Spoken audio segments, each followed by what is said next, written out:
Greetings. My name's John Pedersen. I'm superintendent at the new Underwood School, and today we're going to film another session of It's Your School. It's May 28th. Students have reminded me that we have 10 days left for seniors and that we have 14 days left for everybody else.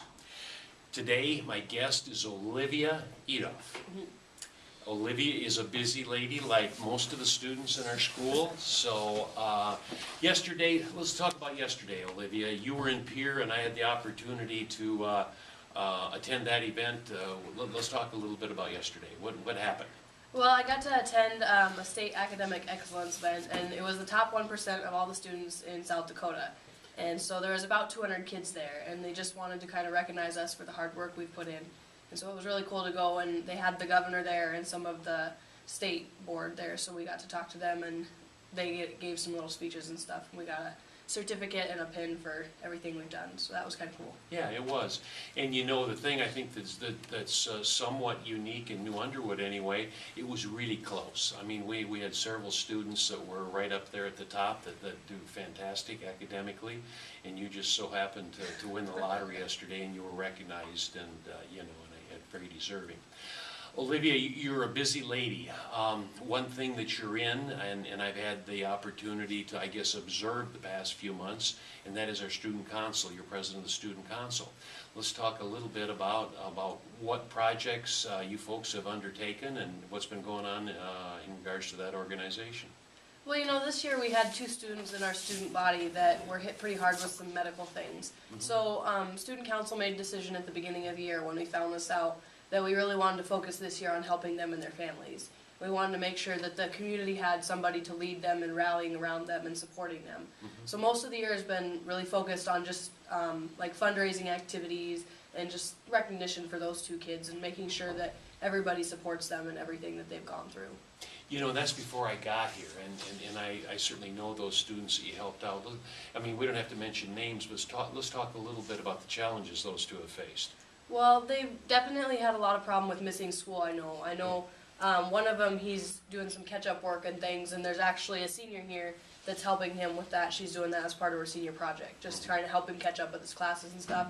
But, you know, they've both come through it so well. They have such good friends here, and the community's been so good at just making sure that they know that everybody's here behind them and that we support them, and we would never do anything that would make them feel uncomfortable, and everybody's been really good about adjusting to their challenges. And you know, Olivia, I think that's one thing that I've commented on a lot in my short stay here is that the uniqueness in a small school. And I have been a part of some larger schools, and I don't want to take anything away from them because they do some good things for some kids as well. But I'm not sure that a large school would have the capability to have the whole community and to have the whole school involved. And you know, like I look at this situation, and the young man, the little boy, is a first grader, and he lost a leg. I mean, very severe. And he's really had a struggle. And then the other one, you know, had a cancer situation. That's a third grader, a third grade girl, and you folks stepped up, and you know, I think it's commendable as that family has struggled. You know, another thing, I guess, to talk a little bit about would be something that I have not been a part of before.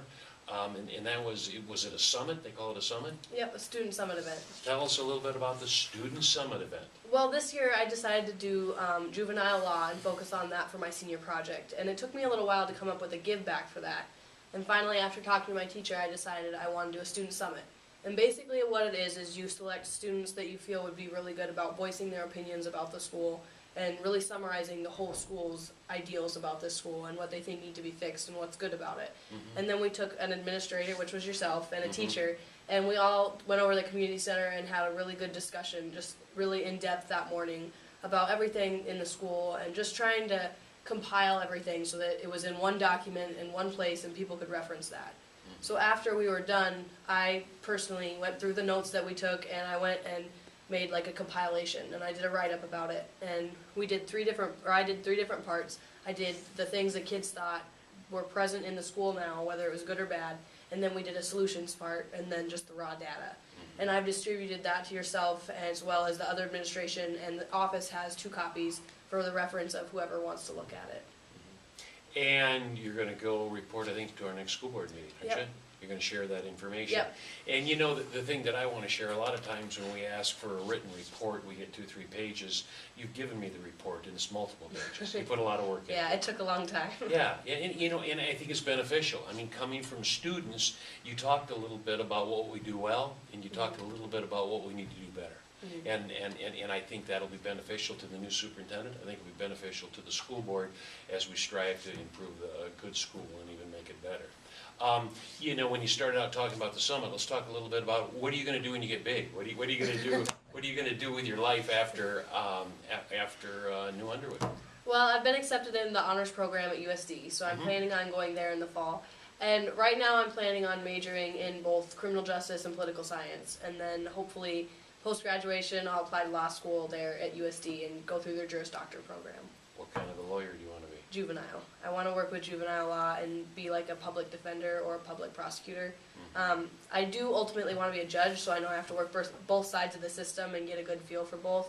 However, I'm really looking forward to, well, maybe not technically looking forward, but I want to handle abuse and neglect cases. So I know that'll be really hard, but it's something that I've kind of always wanted to do. You know, I usually start out at your school with this, and so we're deep into this thing, but let's back up. Tell us about yourself. Who are you? Tell us about your family. Where do you live? Well, I grew up on a ranch in northeastern Custer County. My parents own about 500 head of cattle, and I just lived there all my life. We've always lived in the same house, and I was in 4-H for a really long time. I still am. I'm graduating this year, and just from that, it taught me to be so involved in my community and in my school. And then when I got to high school and was in a position to apply for leadership, I got to, this year especially, be very involved in that. And I just take pride in the fact that I really want to change my school for the better, and I want to make sure that I leave it better than I came. 30 miles of mostly gravel roads. Yeah. Is that right? Yeah. Now, you got 500 cattle. You got any horses? Yeah, we have about 20 head, so. Okay, so let's talk a little bit about last Saturday. What was going on there? The New Underwood Youth Rodeo Club, we put on our annual practice rodeo, but this year we decided to do it at the event center in Rapid City. The reason for that was last year we had a little bit of trouble with the weather, and it was pretty bad. We were kind of wondering if we'd even get to have it. So this year we thought, you know, let's move it into the event center where it's indoors, we don't have to worry about weather. And in addition to that, next year they're actually going to have all the practice and regional rodeos moved up. So we thought it'd be better if we were the first ones to do that and kind of get our spot before everybody else did it next year. So on Saturday we had 2 performances and a round of cutting between them. And everybody got to come. We had a really good turnout. There was about a little over 50 barrel racers. So in rodeo terms, that's quite a bit. And it went really smoothly. I'm sure there's some things we can probably improve on next year. But overall, it was a great turnout. It seems like we've got more ladies than we do men in rodeo, don't we, in Yeah. the school? There's 13 members and only 6 of them are boys. Okay. Was there only 13 participating Saturday, or do we have more New Underwood kids? Just the New Underwood kids, there would be 13. Okay. But all right. we actually have kids that don't go to New Underwood school in our rodeo club. Yeah. So there's not quite as many New Underwood kids as that. Okay. Let's talk about something that's near and dear to my heart, and that is not only improving test scores, but improving the appearance of our school. Student council, the students are going to get involved in Pride Day. What are your thoughts on Pride Day? I think it is a great idea. We've never really had anything to this extent at this school. And basically, I just feel that it's really great for all the kids to have a chance to just take a day and do what they feel needs to be fixed. Everybody here knows that when they walk down the hall, they see something, and they really wish somebody would fix it, but there's not really any time between the janitors taking care of everything else to make the improvements needed. So I think it's a great idea that the kids get to do all those little things that they see and they want improved, but there's never really any time. You know, Olivia, a student like you, and we have several of them like that live a distance from New Underwood. You're a long ways from a lot of schools. You know, you had the option naturally to go to Custer, to go to Rapid City, to go to Wall, to go to New Underwood. You know, tell us a little bit about the selection process.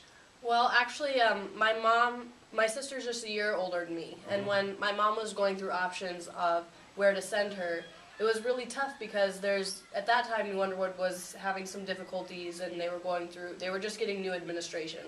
So she was a little concerned about that, but it's really quite a ways to drive anywhere else. Custer's almost 2 hours away for us, just with the bus ride and everything, and then I mean, she wanted to maybe go to Douglas, but at the last minute she found she couldn't. So she brought Georgia here, and they took her on the day of school, the very first day of school.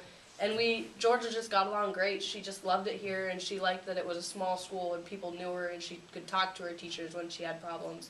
So then I came here too, and I wouldn't have changed it. Okay, good. Well, we're glad your family made that choice, and we're glad, you know, I think we've got like 90 open enrolled students here, and we're glad they're all here. So with that, I think we've ran out of time, Olivia, so we've got to say goodbye to the audience. Thank you.